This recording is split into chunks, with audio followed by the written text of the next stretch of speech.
Hello friends, स्वागत है आपका हमारे YouTube channel GK with me में। तो आज की इस क्लास में हम पढ़ना शुरू करेंगे डिजास्टर मैनेजमेंट के बारे में।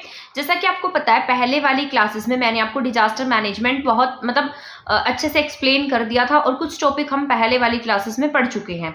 तो आज की क्लास हमारी रहेगी आपदा प्रबंधन से रिलेटेड रहेगी। इससे पहले वाली क्लास में हमने इंटरनेशनल स्ट्रेटेजीज पढ़ी थी कि इंटरनेशनल स्तर पर आपदा प्रबंधन को लेकर क्या क्या काम किए गए हैं। ठीक है, उन सब के बारे में हम जान चुके हैं। आज की जो हमारी क्लास है इसमें हम जानेंगे जो हमारे जो पीएम है, पीएम ने जो 10 सूत्र का जो फॉर्मूला दिया था, 10 सूत्रीय फॉर्मूला दिया था, वो क्या है। ठीक है, इसके साथ साथ यहाँ पर आप देख सकते हैं एशिया पैसिफिक रीजन में इन्होंने मिलकर क्या क्या काम किए हैं। इसके अलावा जो ब्रिक्स है उससे रिलेटेड यहाँ पर क्या क्या काम किए गए हैं। इसमें जो फॉर्मूला है, जो 10 फॉर्मूलेज हैं वो कौन से हैं। इसके साथ साथ भारत में आपदा प्रबंधन को लेकर क्या क्या काम किए गए हैं। इसके साथ साथ जैसे ब्रिक्स वगैरह है, इनकी क्या यहाँ पर इंपॉर्टेंस है, ये सारे के सारे आपके एग्जाम के पॉइंट ऑफ व्यू से जरूरी रहने वाले हैं। इसके साथ साथ यहाँ पर आप देख सकते हैं कि भारत में कैसे डिजास्टर मैनेजमेंट को लेकर क्या क्या काम हो रहे हैं, उन सब के बारे में पढ़ेंगे।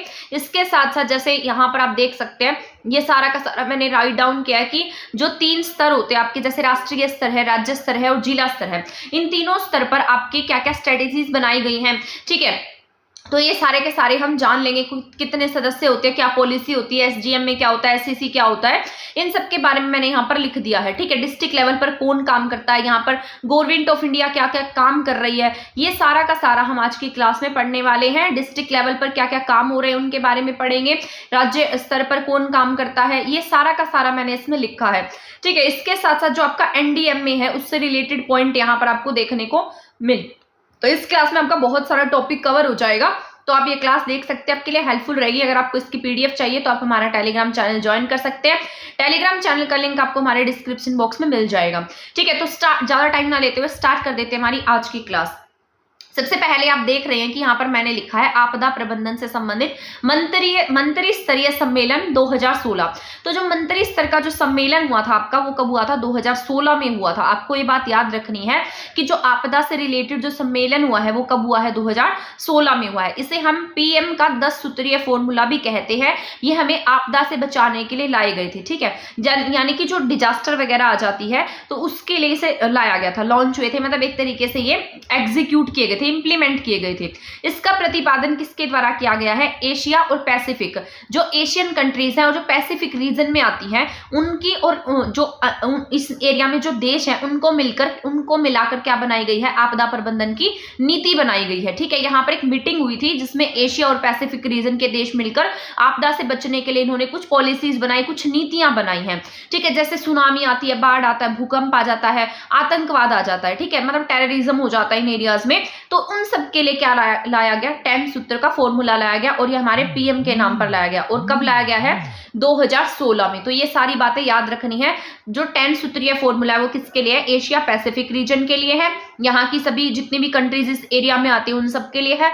और ये किस लिए है, सुनामी, बाढ़, भूकंप, सूखा, आतंकवाद जैसी समस्याओं से निपटान के लिए है, यानी कि इनसे निपटने के लिए इसे लॉन्च किया गया या फिर इंप्लीमेंट किए गए हैं। इसकी जो अध्यक्षता है, जो ये 10 सूत्रीय फॉर्मूला है, ये जो सम्मेलन हुआ था, जो भी एशियन पैसिफिक रीजन की कंट्रीज के लिए लाया गया था, ये इस सम्मेलन की अध्यक्षता जो है वो किसने की थी, भारत ने की थी। 2016 में किसने किया, भारत ने की है। और यहाँ पर पीएम 10 सूत्री कार्यक्रम की शुरुआत की गई थी। तो आपसे पूछा जाए कि पीएम 10 सूत्रीय जो फॉर्मूला है आपदा प्रबंधन को लेकर, ये कब आया है, तो 2016 में आया है। ये बात आपको याद रख लेनी है। इसमें आपदा के जोखिम को कम करना, ये क्यों लॉन्च किए गए, ये फॉर्मूलाज क्यों लाए गए, ताकि जो आपदा है, आपदा के लिए जो जोखिम है, यानी कि आपदा के जो जोखिम है, जो भी डिस्ट्रक्शन होता है, जो भी जोखिम आता है, जो भी आपदा आती है, उन सबको कम करना है।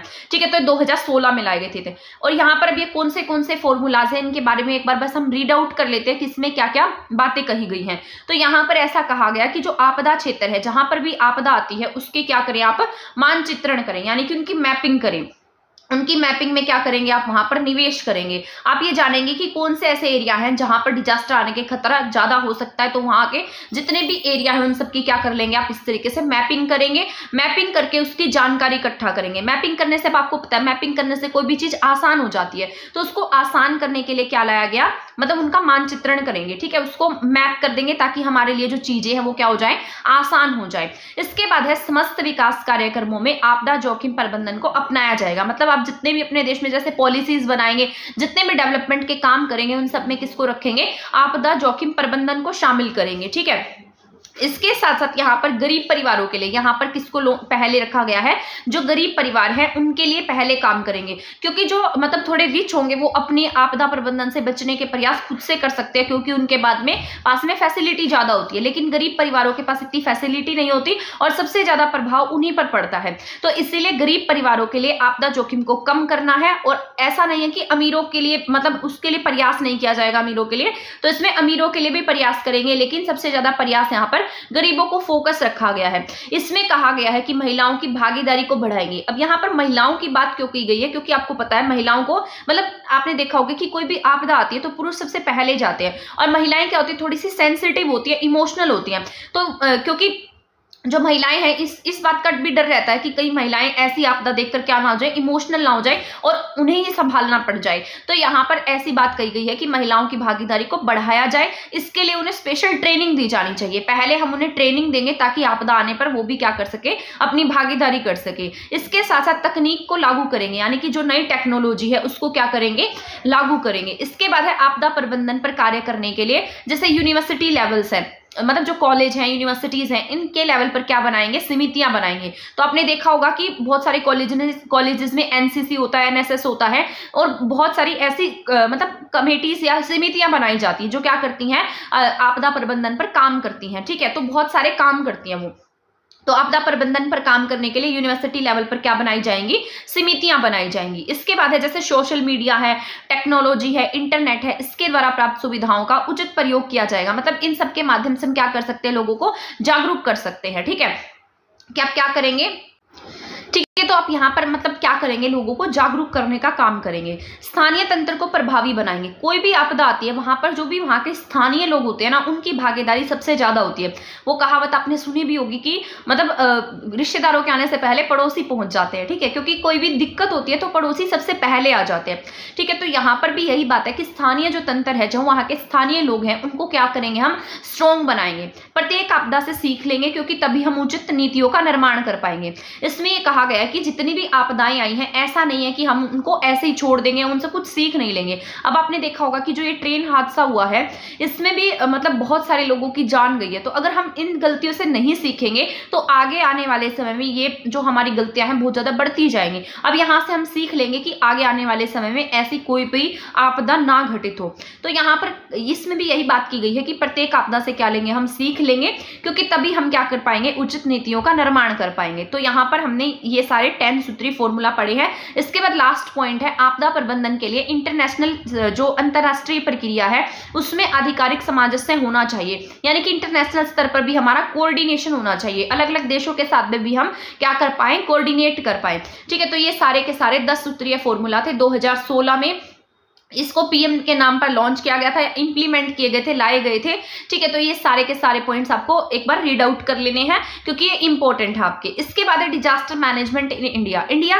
के स्तर पर क्या क्या काम हो रहा है, इसमें राज्य स्तर पर कैसे सरकारें काम करती हैं, राष्ट्रीय स्तर पर कैसे काम हो रहे हैं, एनडीएम में क्या है, ये सारी बातें हम इसमें पढ़ लेंगे। आपके सिलेबस में भी गिवन है, ये मेरे पास ऐसे सिलेबस भी पढ़ा है, एक बार मैं यहाँ पर दिखा देती हूँ, शायद आपको यहाँ से दिखाई भी नहीं देगा, तो मैं एक बार ऐसे रीड आउट कर देती हूँ। यहाँ पर लिखा है centre, state, district and local administration. तो ये सारा का सारा आपका इस क्लास में कवर हो जाएगा। आपको शायद ही दिखाई देगा, यहाँ पर मुझे लगता नहीं है कि दिखाई देगा, क्योंकि बहुत छोटा सा कॉर्नर है ये, ठीक है। तो यहाँ पर इस तरीके से ये हम पढ़ने जा रहे हैं कि जो हमारा इंडिया है, इंडिया लेवल पर हमारी गवर्नमेंट्स जो है वो कैसे कैसे काम करती हैं। तो आपदा, भारत में आपदा प्रबंधन, यहाँ पर हम पहले इसके बारे में जान लेते हैं कि इंडिया में आपदा प्रबंधन पर क्या क्या काम हुए थे। इंडिया में जो आपदा प्रबंधन है, इस पर क्या हुआ था, ब्रिक्स सम्मेलन हुआ था। इसे उदयपुर घोषणा पत्र के नाम से भी जाना जाता है। ये कब हुआ है, अगस्त 2016 में हुआ है, ठीक है। तो इसे हम किसके नाम से जानते हैं, उदयपुर घोषणा पत्र के नाम से जानते हैं। अगस्त 2016 में हुआ है। इसे ब्रिक्स सम्मेलन के तहत ये आपदा प्रबंधन लाया गया, ठीक है। आपदा प्रबंधन पर ब्रिक्स सम्मेलन हुआ है, उदयपुर घोषणा पत्र के नाम से हम इसे जानते हैं, अगस्त 2016 में हुआ है और इंडिया में हुआ है। अब यहाँ पर ब्रिक्स में क्या है, अत्यधिक जनसंख्या है, ज्यादा एरिया है, क्योंकि इसमें बहुत सारी कंट्रीज है। ब्रिक्स देशों में हमारी कंट्रीज, बड़ी बड़ी कंट्रीज शामिल है। जैसे इनकी जीडीपी ज्यादा है, यहाँ पर प्रलय ज्यादा आते हैं, आपदाएं ज्यादा आती हैं, वर्ल्ड यहाँ पर सबसे बड़ी जीडीपी है, अर्थव्यवस्था है, और इनकी सबसे बड़ी क्या है, टास्क फोर्स भी है। ठीक है, तो ये टास्क फोर्स है, और क्या करेंगे यहाँ पर, जैसे और टास्क फोर्स बनाएंगे। तो यहाँ पर ये सारी बातें ब्रिक्स सम्मेलन से रिलेटेड है। ये क्या करेंगे, आपस में सहयोग समन्वय से आपदा को क्या बनाएंगे, प्रभावी बनाएंगे। घोषणा पत्र में क्या कहा गया है कि संयुक्त मतलब इकट्ठे ये सारे देश मिलकर क्या करेंगे, एक इकट्ठी टास्क फोर्स का गठन करेंगे, ताकि आपदा प्रबंधन आने पर फोर्स का समाधान, मतलब जो भी आपदा है उसका क्या किया जाए, समाधान किया जाए। क्योंकि जब ऐसी आपदाएं आती हैं तो हमारे पास में जो फोर्स है उसकी कमी हो जाती है। तो इसमें क्या कहा गया कि हम क्या करेंगे, संयुक्त रूप से क्या बनाएंगे, एक टास्क फोर्स का गठन करेंगे, जो क्या करेंगी, आपदा आने पर हमारी सहायता करेंगी। ठीक है, तो आपने देखा होगा कई बार आपदाएं आ जाती है तो इंडिया क्या करता है, अपनी टास्क फोर्स को दूसरे देशों में भेजता है। तो उसी तरीके से यहाँ पर यही बात कही गई है कि कोई आपदा आ जाएगी तो आप क्या करेंगे, उस टास्क फोर्स को वहां पर मतलब कोऑर्डिनेट करेंगे दूसरे देशों के साथ में। ठीक है, इसके बाद यहाँ पर है केंद्र, राज्य और जिला स्तर पर आपदा प्रबंधन पर इंटीग्रेटेड दृष्टिकोण अपनाना। यहाँ पर यह बात कही गई कि जो केंद्र सेंटर लेवल पर, डिस्ट्रिक्ट लेवल पर, जिला स्तर पर आप क्या करेंगे, इंटीग्रेटेड अप्रोच लेकर चलेंगे, मतलब इकट्ठे होकर काम करेंगे, समुदाय की भागीदारी को बढ़ाएंगे। यहाँ पर ना जो समुदाय है, स्थानीय जो लोग हैं, उनकी भागीदारी सबसे ज्यादा है, क्योंकि कोई भी ऐसी आपदा आती है तो वहां के समुदाय की, वहां के स्थानीय लोगों की बहुत ज्यादा भागीदारी होती है। उसमें सबसे पहले वही लोग काम करने आते हैं, गवर्नमेंट बाद में पहुंचती है। ठीक है, तो इसमें कहा गया समुदाय की भागीदारी बढ़ाएंगे, योजना बनाएंगे। ठीक है, और जागरूकता लाएंगे लोगों में। इसके बाद है पूर्व में किए गए आपदा प्रबंधन का विश्लेषण करेंगे, उनकी कमियों को दूर करेंगे। यहाँ पर इसमें यह भी कहा गया कि जो हमने पहले जो आपदा प्रबंधन को लेकर काम किए हैं और जो हम आगे काम करने जा रहे हैं उसमें क्या करेंगे, हम पहले देखेंगे कि हमने कहाँ कहाँ पर हमारी कमियां रह गई हैं, तो उनको क्या करेंगे, आगे इंप्लीमेंट करने से पहले उन कमियों को दूर करना है। तो ये सारी बातें ये ब्रिक्स सम्मेलन में कही गई थी, जिसे उदयपुर का घोषणा पत्र भी कहा जाता है। अब यहाँ पर मैंने इस तरीके से इंडिया का मैप बनाया है, ये शायद थोड़ा सा मतलब ऐसे ही बनाया है, तो बस आपको समझाने के लिए बनाया मैंने। तो यहाँ पर मैंने लिखा है भारत क्या है, मतलब भारत जो है ना, इंडिया जो है, इंडिया में अलग अलग जोन्स है। जैसे आपका जो हिमालयन रीजन है, यहाँ पर भूकंप जैसी समस्याएं बहुत ज्यादा आती है। इसके साथ साथ जो नॉर्थ ईस्टर्न स्टेट्स है ना, यहाँ पर भूकंप बहुत ज्यादा आ जाता है। सॉरी एक मिनट। ठीक है, तो यहाँ पर क्या है, आपदा, भूकंप वगैरह की समस्याएं ज्यादा होती हैं। आपका जो राजस्थान का एरिया, यहाँ पर सूखा ज्यादा आ जाता है। ठीक है, यहाँ पर जो आपके ये इस तरीके से जो आपके बंगाल की खाड़ी और अरब सागर है, यहाँ पर साइक्लोन, चक्रवात की समस्याएं ज्यादा है। ओडिशा जैसे बिहार और असम, इन एरिया में क्या है, ज्यादा बाढ़ का खतरा बना रहता है। तो यहाँ पर ये बात कही गई है कि हम क्या करेंगे, प्राकृतिक आपदाओं को कम किया, मतलब अगर हमारा प्रशासन अच्छा होगा, अगर हम राष्ट्रीय स्तर पर, राज्य स्तर पर, जिला स्तर पर अच्छा प्रशासन करते हैं, मतलब अच्छी पॉलिसीज लाते हैं, उनको अच्छे से इंप्लीमेंट करते हैं, तो प्राकृतिक आपदाओं को हम क्या कर सकते हैं, कम कर सकते हैं। तो यहाँ पर तो अभी हमने यहाँ पर रीजन्स जाने कि हमारा जो इंडिया है ना, वो ज्यादातर डिजास्टर के एरिया में आता है। ठीक है, तो यहाँ पर सबसे ज्यादा हिस्सा है हमारे इंडिया में जो डिजास्टर से रिलेटेड है। और मैंने अपने शॉर्ट्स नोट्स बना रखे हैं, वहां पर मैंने सारा डिटेल से भी, मतलब मेन पॉइंट्स मैंने वहां पर लिख रखे हैं कि कितने सेक्शन है, कौन से सेक्शन में क्या दिया गया है, कितने चैप्टर्स हैं, क्योंकि ये एक्ट बना है, तो एक्ट बनेगा तो इसमें कुछ चैप्टर होंगे, कुछ सेक्शन होंगे जो रिलेटेड होंगे डिजास्टर से, वो सब लिखे हुए हैं जो आपके एग्जाम के पॉइंट ऑफ व्यू से जरूरी है। वहां मैंने क्वेश्चन भी लिख रखे हैं। बस 3-4 क्लास में आपका डिजास्टर कंप्लीट हो जाएगा। आज मोस्ट ऑफ पार्ट इसका कंप्लीट कर देंगे, फिर हम पढ़ेंगे एनडीआरएफ के बारे में, और कम्युनिटी का क्या रोल होता है, मीडिया का क्या रोल होता है, इन सब के बारे में हम जान लेंगे। ठीक है, इसके बाद शायद 1-2 क्लास और बनेगी तो आपका डिजास्टर मैनेजमेंट पूरा कंप्लीट हो जाएगा। इसके बाद मैं आपको सारा रिवाइज करा दूंगी, इसमें आपका कुछ भी नहीं रहेगा, सारे प्रीवियस ईयर के क्वेश्चंस मैं आपको करा दूंगी। जैसे मैंने टीजीटी के टाइम पर मैंने आपको क्वेश्चंस कराए थे, वैसे ही मैं आपको यहाँ पर सारे क्वेश्चंस करा दूंगी। ठीक है, तो आपका इसमें से कुछ रहेगा नहीं और ये अच्छे से आपका तैयार हो जाएगा। तो जितना पढ़ना होगा ना उतना मैं आपको समझा दूंगी, फालतू का आपको इसमें पढ़ने की जरूरत नहीं है। ठीक है, इसके बाद यहाँ पर लिखा है भारत की 60% जनसंख्या इन आपदाओं से प्रभावित है, क्योंकि मैंने आपको बताया हमारा इंडिया जो है वो इन सभी रीजन्स में आता है। हमारे इंडिया के रीजन में ये सारी की सारी आपदाएं आती हैं। ठीक है, 60% जनसंख्या जो है इन आपदाओं से प्रभावित है। इसी के तहत भारत में क्या लाई गई, पॉलिसियां लाई गई हैं, और किसकी जरूरत पड़ी, अथॉरिटी की जरूरत पड़ी। तभी हमने क्या बनाया, इंडिया में एनडीएमए बनाया, क्योंकि हमारे यहाँ पर ये आपदाएं जो है वो 1990 के दशक के बाद में बढ़ने लगी थी। तो इसलिए हमारे इंडिया को क्या, मतलब इंडिया ने सोचा कि क्यों ना हम भी कुछ पॉलिसीज बनाएं और क्या बनाएं, एक अथॉरिटी का गठन करें। तो इसी को ध्यान में रखते हुए हमारे यहाँ पर क्या बनाई गई, अथॉरिटी बनाई गई। प्राकृतिक आपदा के मामले में बचाव और राहत कार्य, पुनर्वास, ये सारी जिम्मेदारी किसकी है, सरकार की है। केंद्र सरकार की जिम्मेदारी क्या है, भौतिक और वित्तीय संसाधनों की कमी को पूरा करना। भारत में विनाशकारी संकटों का सामना करने के लिए अब यहाँ पर एनडीएमए की बात करेगा, नेशनल डिजास्टर मैनेजमेंट एक्ट की। ठीक है, भारत में क्या था, विनाशकारी संकट, जो हमारे यहाँ पर डिजास्टर वगैरह आ रहे थे, जैसे बाढ़, तूफान और भूकंप वगैरह की जो प्रॉब्लम्स थी वो आ रही थी, जैसे गुजरात में भूकंप आया था। तो उन सारी की सारी यहाँ पर डिजास्टर को ध्यान में रखते हुए हमारे यहाँ पर किसका गठन किया गया, 2005 में आपदा प्रबंधन अधिनियम बनाया गया। इसी के तहत राष्ट्रीय स्तर पर, राज्य स्तर पर, जिला स्तर पर, स्थानीय स्तर पर आपदा प्रबंधन के क्या किए गए हैं, जुड़े कार्यों को अंजाम देने के लिए संस्थागत तंत्र की व्यवस्था की गई और अलग अलग एजेंसीज बनाई गई, विभाग बनाए गए, मंत्रालय बनाए गए। ठीक है, और इनके बचाव के लिए क्या किए गए हैं, कदम उठाए गए हैं। तो 2005 में जो आपका एनडीएमए आया है, वैसे मैं आपको इसके बारे में एक ओवरव्यू दे चुकी हूँ एक क्लास में, वहां मैंने आपको एक्सप्लेन भी कर दिया था कि किसमें कौन हेड होता है, बट इसमें भी हम थोड़ा सा जान लेते हैं ताकि हमारी जो भी कमियां रह गई हैं वो यहाँ पर कंप्लीट हो जाए। तो इसके तहत क्या लाया गया कि एक संस्थागत तंत्र की स्थापना करेंगे, राष्ट्रीय स्तर पर काम करेंगे, राज्य स्तर पर काम करेंगे, जिला स्तर पर काम करेंगे। ये किसमें कहा गया है, एनडीएमए 2005 एक्ट में कहा गया, जो अथॉरिटी आई है इसमें बोला गया है। ठीक है, इसके बाद सबसे पहले क्या होगा, राष्ट्रीय स्तर पर काम करेंगे, इसके बाद राज्य स्तर है, इसके बाद जिला स्तर है, स्थानीय स्तर इसी में आ जाता है। तो 3 स्तर की बात करता है। 3 स्तर पर क्या बनाएंगे हम, अथॉरिटी बनाएंगे, विभिन्न एजेंसी बनाएंगे, अलग अलग मंत्रालय बनाएंगे। तो ये सारे के सारे कदम किसके द्वारा उठाए गए, भारत सरकार के द्वारा उठाए गए। और ये एनडीएमए के तहत ये सारे के सारे जो अथॉरिटीज हैं अलग अलग लेवल पर बनाने की बात कही गई। ठीक है, तो आपको ये बातें याद रख लेनी है। इसके बाद है पॉलिसी। यहाँ पर मैंने लिखा है पॉलिसी बनाई जाएगी, जैसे नेशनल लेवल पर, फिर स्टेट लेवल पर, फिर डिस्ट्रिक्ट लेवल पर। ठीक है, नेशनल लेवल पर एनडीएमए काम करेगा, स्टेट लेवल पर ऐसे ही एसडीएमए है। ठीक है, और यहाँ पर डिस्ट्रिक्ट लेवल पर डीडीएमए है। तो ये सारी बातें आपको याद रखनी है।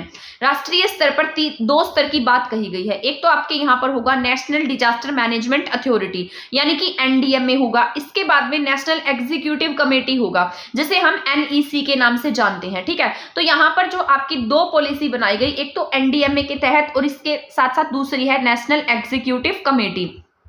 एक जो एग्जीक्यूट करेगी चीजों को, उसके लिए क्या बनाई गई, एक कमेटी बनाई गई। इसी तरीके से स्टेट लेवल पर काम होगा। स्टेट लेवल पर state disaster management authority and state executive committee का गठन किया गया। बट डिस्ट्रिक्ट लेवल पर यहाँ पर सिर्फ एक ही कमेटी का गठन किया गया है, यहाँ पर केवल डीडीएमए है। ठीक है, तो यहाँ पर क्या है, केवल डीडीएमए का गठन है। ये इस तरीके से, यहाँ पर डीईसी नहीं है, district executive committee district level पर नहीं बनाई गई। 2 ही लेवल है, एक तो आपका नेशनल लेवल पर बनाई गई है, नेशनल के साथ साथ एक आपके जो स्टेट लेवल है उस पर एग्जीक्यूटिव कमेटी का गठन किया गया है। लेकिन डिस्ट्रिक्ट लेवल पर आपके सिर्फ एक ही यहाँ पर अथॉरिटी है, जिसका नाम है डिस्ट्रिक्ट डिजास्टर मैनेजमेंट अथॉरिटी। इसे हम नाम देते हैं डीडीएमए। इसका जो हेड होता है वो कौन होता है, डीसी होता है या डीएम होता है।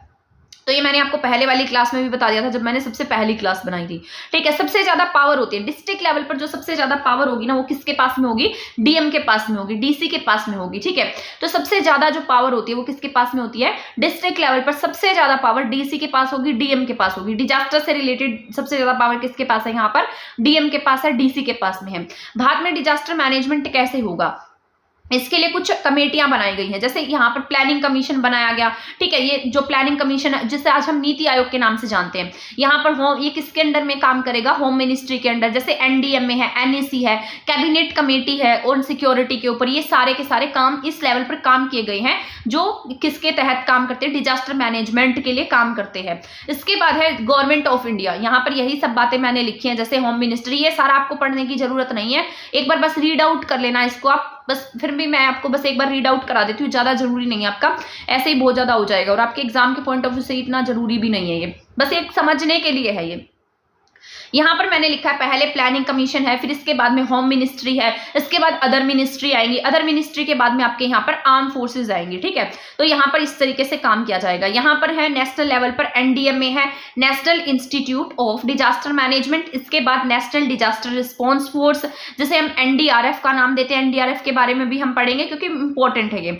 इसके तहत, क्योंकि जो एनडीआरएफ है ना, इसी के तहत आपके यहाँ पर जो फोर्सेज हैं वो काम करती हैं और यही क्या करती है, राहत कैंप वगैरह लगाती हैं, यही लोगों को बचा कर लाती है, यही रेस्क्यू करती हैं। आपने देखा होगा कि जब बाढ़ आ जाती है तो बाढ़ के समय में जो ये रेस्क्यू टीम होती है, जो एरोप्लेन्स के थ्रू जाती हैं, लोगों को बचा कर लाती है, राहत कार्य करती हैं, तो ये एनडीआरएफ के थ्रू होता है। इसके बाद है national disaster mitigation resource centre. Mitigation का मतलब ये होता है कि आपदा आने से बहुत समय पहले हम उसका विश्लेषण कर ले कि कौन से एरिया में कैसे आपदा आती है और कितनी आपदा आ सकती है, तो ये मिटिगेशन में होता है। मैं पूरे 4 फेज है ये मैं आपको बताऊंगी, मिटिगेशन और ये सारे जो फेज है, रिकवरी वगैरह, पुनर्वास वगैरह, वो सारा पढ़ा दूंगी। वो 5-6 मिनट की क्लास बनेगी। 4 फेज में आपको एक्सप्लेन कर दूंगी कौन से फेज में क्या होता है। इसके बाद यहाँ पर है कैबिनेट, इसके बाद यहाँ पर कैबिनेट कमेटी बनाई जाएगी। इसके बाद cabinet committee of management of natural climate पर काम करेगी। इसके बाद नेशनल क्राइसिस मैनेजमेंट कमेटी होगी। तो ये सारे के सारे यहाँ पर कमेटीज से रिलेटेड बात की गई कि भारत सरकार किस तरीके से डिजास्टर मैनेजमेंट को लेकर काम करती है। इसके बाद नेक्स्ट हम पढ़ लेते हैं स्टेट लेवल पर, यूटी लेवल पर, और यहाँ पर गवर्नमेंट जो है वो क्या काम करती है।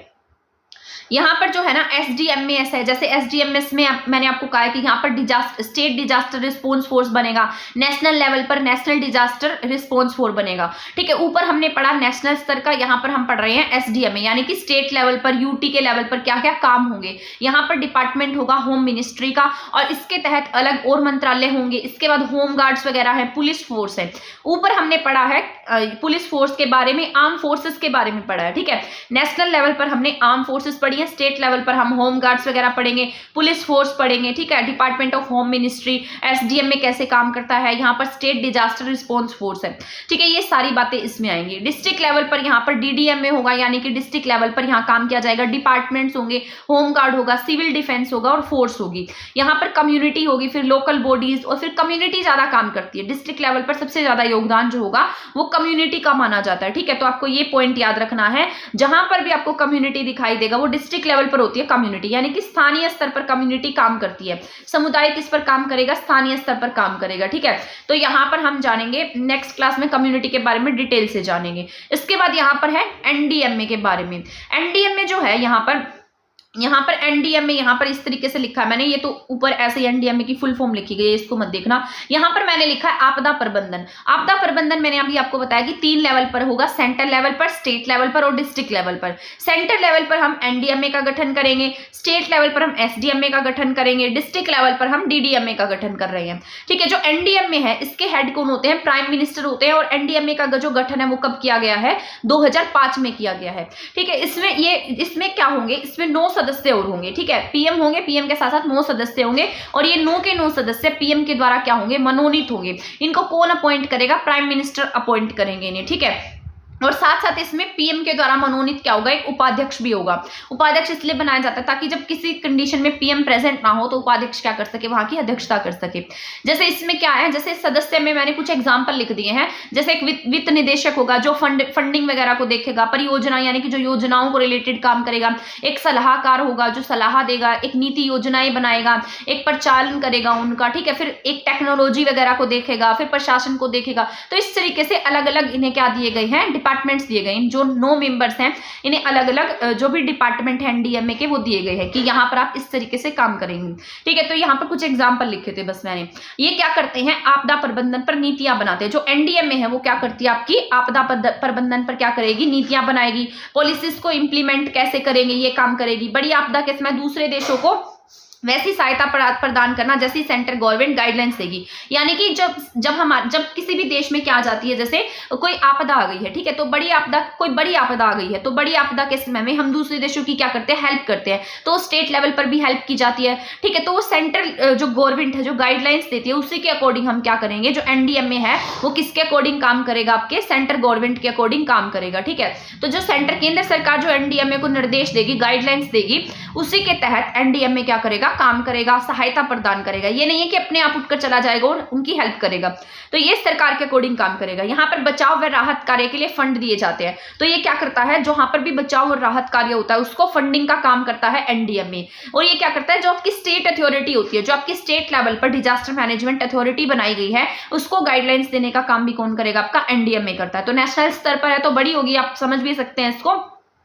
इसके बाद हम पढ़ते हैं राज्य आपदा प्राधिकरण। जो राज्य आपदा प्राधिकरण है ये बिल्कुल इसके कार्य जो है वो सेम टू सेम किसके जैसे हैं, नेशनल लेवल के स्तर के हैं, बट यहाँ पर ये जो है ना वो सेंटर को निर्देश नहीं दे सकती है, ये डिस्ट्रिक्ट को निर्देश दे सकती है। ठीक है, राज्य आपदा प्राधिकरण में क्या होता है, यहाँ का जो हेड है वो कौन होगा, यहाँ का हेड सीएम होता है। ठीक है, इसके बाद यहाँ पर यूटी में जो हेड है, जो यूनियन टेरिटरीज है, वहां पर उपराज्यपाल इसका हेड होता है, लेफ्टिनेंट गवर्नर इसका हेड होगा। ठीक है, और इसके जो मतलब जो बाकी इसके कंडीशंस हैं, ये इसके जो निर्देश हैं वो कैसे हैं, वो बिल्कुल एनडीएमए के जैसे हैं। तो आपको ये बात याद रख लेनी है। इसके शॉर्ट नोट्स में मैंने इनके सेक्शन वगैरह लिख रखे हैं, तो वो इंपॉर्टेंट रहने वाले हैं, वो मैं आपको जब ये सारा कंप्लीट हो जाएगा तब कराने वाली हूँ। ठीक है, इसके बाद जिला स्तर पर आपदा प्रबंधन। जिला स्तर पर आपदा प्रबंधन कैसे करते हैं, जिला स्तर पर जो हेड है वो कौन होता है, डीएम होता है, डीसी होता है। यहाँ पर ये सवाल आता है कि इसमें जो डीडीएम है उसके सदस्य कौन से होंगे, तो ये इंपॉर्टेंट है आपका, क्योंकि ये स्थानीय स्तर पर काम करता है। और मैंने आपको बताया है डिजास्टर मैनेजमेंट में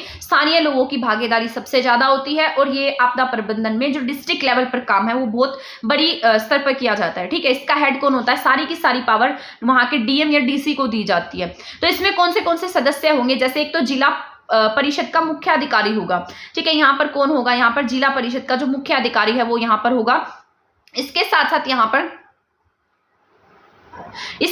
यहाँ पर कौन होगा, पुलिस अधीक्षक होगा, मुख्य चिकित्सा अधिकारी जो सीएमओ होता है। जो मान लीजिए कोई आपदा आ गई है, जिसको कोई मेडिकल फैसिलिटी की नीड है, तो यहाँ पर कौन होगा, इसका एक सदस्य सीएमओ भी होता है। इसके बाद में राज्य स्तर द्वारा नियुक्त 2 जिला स्तर के अधिकारी इसमें शामिल होते हैं। तो ये सारी बातें आपको याद रखनी है। एक होगा जिला परिषद का मुख्य अधिकारी होगा, पुलिस अधीक्षक इसमें होगा, मुख्य चिकित्सा अधिकारी यानी कि सीएमओ होगा, और राज्य स्तर द्वारा नियुक्त 2 जिला स्तर के अधिकारी होंगे इसमें। तो ये है आपका डीडीएम में, जो आपका इंपॉर्टेंट रहने वाला है, इसको आप एक बार पढ़ लीजिएगा। इसके बाद इसके कार्य क्या है। ठीक है, यहाँ पर कार्य दिए गए हैं, राष्ट्रीय नीति, राज्य नीति, राष्ट्रीय योजना, राज्य योजना तथा जिला योजना के क्रियान्वयन व समन्वय को प्रभावी करना। यानी कि यहाँ पर कोऑर्डिनेशन का काम होगा, मतलब ये आपस में मिलकर काम करेंगे, कोऑर्डिनेट करेंगे, फिर उसको इंप्लीमेंट करेंगे। ठीक है, तो ये सभी के सभी क्या करते हैं, यहाँ पर मिलकर काम करते हैं। जिला तथा स्थानीय स्तर पर आपदा प्रबंधन की प्लानिंग को क्या करेंगे, यहाँ पर लागू करना। तो जो डिस्ट्रिक्ट है, डिस्ट्रिक्ट का काम क्या होगा कि वो जो जिला स्तर है, जिला स्तर पर जितनी भी प्लानिंग्स बनाई गई हैं, साथ साथ स्थानीय स्तर पर जितनी भी प्लानिंग्स बनाई गई हैं, उन सबको क्या करना है, लागू करना है। ये काम किसका है, डीडीएमए का है। राज्य सरकार के विभागों द्वारा निर्मित प्रबंधन योजना को इंप्लीमेंट करना। जो राज्य सरकार ने विभागों को निर्देश दिए हैं या फिर उनके प्रबंधन के लिए काम किया है, उनको इंप्लीमेंट करने का काम कौन करेगी, डीडीएमए करेगी। ठीक है, तो राज्य सरकार के अकॉर्डिंग चलेगी कौन, डीडीएमए। तो आपको याद रखना है, जैसे एसडीएम में है वो एनडीएमए के अकॉर्डिंग चलती है और वो इसके निर्देशों को भी फॉलो करती है। तो उसी तरीके से डीडीएमए को भी कुछ हद तक इसके निर्देश फॉलो करने होंगे। जब राज्य सरकार कुछ गाइडलाइंस जारी करेगी, कुछ इंप्लीमेंटेशन का काम देगी, तो उसको लॉन्च करना होगा, मतलब उसको इंप्लीमेंट करना होगा। इसके बाद है एनडीएमए से रिलेटेड कुछ पॉइंट है, ये इंपॉर्टेंट पॉइंट है, ये मैंने यहाँ पर लिख दिए हैं, तो आपको ये याद रख लेने हैं। ठीक है, यहाँ पर मैंने लिखा है एनडीएमए से रिलेटेड कुछ इंपॉर्टेंट पॉइंट। एनडीएमए का जो गठन है उसको करने की जरूरत क्यों पड़ी, क्योंकि आपको पता होगा कि आपके ओडिशा में एक सुपर साइक्लोन आया था 1990 में। इसके बाद में गुजरात में भूकंप आया 2001 में, सुनामी आई अंडमान निकोबार द्वीप समूह में। तो 2001, 2002 इन सब ये जो ईयर्स थे ना, ये बहुत ज्यादा मतलब डिजास्टर के ईयर थे। यहाँ पर बहुत ज्यादा हमें क्या हुआ था, लॉस हुआ था। तो इसीलिए हमें क्या बनाने की जरूरत पड़ी, नेशनल डिजास्टर मैनेजमेंट अथॉरिटी बनाने की जरूरत पड़ी। हमने अभी 19 जनवरी 2023 को 18 नंबर का जो एनडीआरएफ दिवस मनाते हैं वो मनाया है। ठीक है, तो ये याद रख लेना है, ये आपको याद नहीं रखना है, ये मुझसे ये मैंने पुराना लिख दिया था, तो ये आपको ये थीम याद नहीं रखनी है। तो ये 19 जनवरी को 18th एनडीआरएफ दिवस मनाया गया, तो आपको ये याद रखना है। ठीक है, तो ये बस याद रख लेना। इसके लिए जो एक्ट है वो कब आया था, एनडीएमए का जो एक्ट है वो कब आया है, यहाँ पर इसके लिए इंस्टीट्यूट भी बनाए गए हैं, तो वो भी मैं आपको बताऊंगी कि कहाँ कहाँ पर कौन से इंस्टीट्यूट है। ठीक है, यहाँ पर एक्ट क्या है, 2005 में आया है। इसका गठन कब हुआ, आपको पता है कि कोई भी मतलब कोई भी कानून आता तो 1 साल पहले आता, उसको लागू होने में थोड़ा टाइम लगता है। तो उसी तरीके से इसका एक्ट पूछेगा तो 2005 में आया है, इसका गठन पूछेगा तो 2006 टिक करना आपको। ठीक है, एक्ट पूछता है तो 2005 और इसका गठन पूछा जाता है तो 2006। जैसे आपका आरटी पढ़ाया था मैंने, आरटी राइट टू एजुकेशन 2009 में आया था, लेकिन उसको लागू 2010 में किया गया। उसी तरीके से ये एक्ट भी 2005 में आया है और इसका गठन 2006 में किया गया है।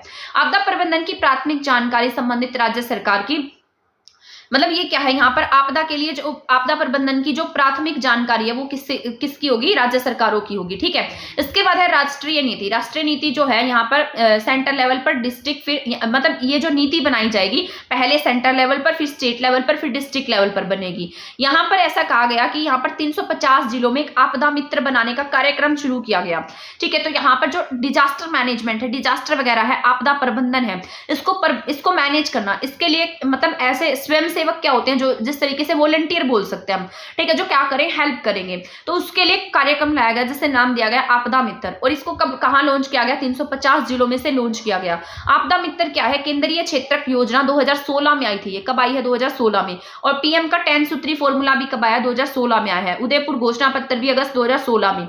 ये क्या है, यहाँ पर एनडीएमए की योजना थी। इसके तहत उन व्यक्तियों की पहचान करना था जो क्या करेंगे, आपदा की स्थिति में बचाव कार्यों में हेल्प करेंगे। तो ऐसे लोगों को हम क्या करेंगे, मतलब जो भी तैयार होगा हेल्प करने के लिए, तो उनकी क्या दी जाएगी, उनको ट्रेनिंग दी जाएगी, उनको क्या बनाया जाएगा, ट्रेन किया जाएगा, ताकि वो बचाव कार्यों में क्या कर सके, हेल्प कर सके। तो उसका नाम क्या है, आपदा मित्र है, ठीक है। तो एक तरीके की हम स्कीम कह सकते हैं इसको। एनडीएमए का गठन गवर्नमेंट ऑफ इंडिया के द्वारा किया गया और इसके लिए पहले कमेटी बनाई गई थी 1999 में। लेकिन इसकी शुरुआत कब हुई है, 2001 में, जब गुजरात में भूकंप आया था। उसके बाद यहाँ पर राष्ट्रीय कमेटी का गठन किया गया। मतलब इस छोटे से लेवल पर एक कमेटी बना दी गई थी, लेकिन अथॉरिटी नहीं बनाई गई, ठीक है। इसके बारे में जो जिक्र है, सबसे पहली बार 10वीं पंचवर्षीय योजना में पहली बार इसका जिक्र किया गया, विस्तृत अध्याय शामिल किया गया। तो 10th प्लानिंग में इसका जिक्र हुआ था, या फिर विस्तृत चैप्टर शामिल हुआ इसका। और उस समय हमारे यहाँ पर वित्त आयोग कौन सा था, 12वां वित्त आयोग इसमें काम कर रहा था, ठीक है। इसके बाद दिसंबर 2005 को एनडीएमए बना, भी कब आया है, 2005 में आया है। कंप्लीट गठन कब होगा इसका, 2006 में पूरा अस्तित्व में आएगा। एक्ट कब बना है, 2005 में बना है। मतलब ये बात आपको याद रखनी है। इसके बाद है हेड कौन होंगे, इसके पीएम होंगे। स्टेट में कौन होते हैं, एसडीएम होगी, इसके यहाँ पर हेड कौन होते हैं, सीएम होते हैं। इसी के तहत एनडीआरएफ का गठन किया गया। इसे राष्ट्रीय आपदा प्रतिक्रिया या रिस्पॉन्स फोर्स के नाम से भी हम जानते हैं। इसके बाद जो नेक्स्ट पॉइंट रहेंगे वो हम पढ़ेंगे कल की क्लास में। आज की क्लास में इतना ही है। कल की क्लास में हम कम्युनिटी बेस में आपको पढ़ाऊंगी, ठीक है। इसको हम पढ़ेंगे जब मैं आपको आर्म फोर्सेस के बारे में पढ़ाऊंगी, एनडीआरएफ के बारे में पढ़ाऊंगी, तब हम इसके बारे में पढ़ेंगे। इसके बाद मैं आपको कम्युनिटी बेस्ड जो भी काम होते हैं, कम्युनिटी के बेस पर, समुदाय के बेस पर जो काम किए जाते हैं, उन सब के बारे में हम पढ़ेंगे, ठीक है। तो तब तक के लिए आप हमारे चैनल के साथ बने रहें, और तब तक के लिए आप हमारी वीडियो को शेयर भी कर सकते हैं, चैनल को सब्सक्राइब कर सकते हैं, वीडियो को लाइक कर सकते हैं। मिलते हैं नेक्स्ट क्लास में नेक्स्ट टॉपिक के साथ। अगर आपको इसकी पीडीएफ चाहिए तो आप हमारा टेलीग्राम चैनल भी ज्वाइन कर सकते हैं। थैंक यू, धन्यवाद।